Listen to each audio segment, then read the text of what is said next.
আসসালামু আলাইকুম, সবাই কেমন আছেন? আজকাল বিভিন্ন শেপের এই 3D ড্রয়িংগুলো সবাই অনেক বেশি পছন্দ করছে।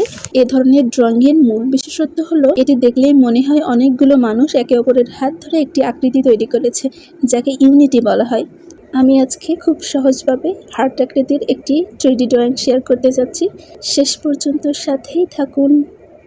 এজন্য প্রথমেই আমি পেন্সিল দিয়ে একটি হার্ট শেপ ড্র করে নিয়েছি। এবারের লাইন বরাবর বিভিন্ন রং দিয়ে একটু লম্বা আকৃতির ছোট্ট ছোট্ট অনেকগুলো দাগ দিয়ে নিচ্ছি।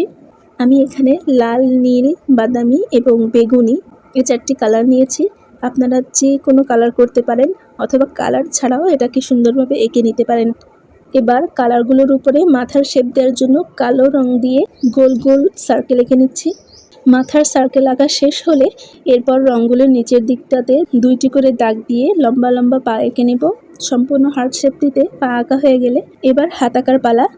যেহেতু এই ড্রয়িং দ্বারা একে অপরের হাত ধরে একটি ইউনিটি বোঝাচ্ছে, এজন্য এই ড্রয়িংটিতে আমি এমনভাবে হাতগুলি আঁকবো যেন মনে হয় একে অপরের হাত ধরে হার্ট শেপটি বানিয়েছে। সুন্দরভাবে হার্টগুলি আঁকা হয়ে গেলে এবার এগুলোর ছায়া দেওয়ার পালা।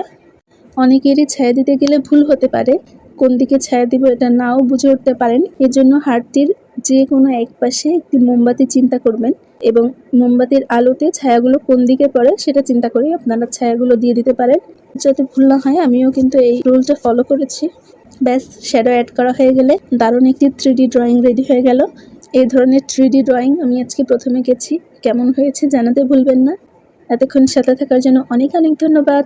আল্লাহ হাফেজ।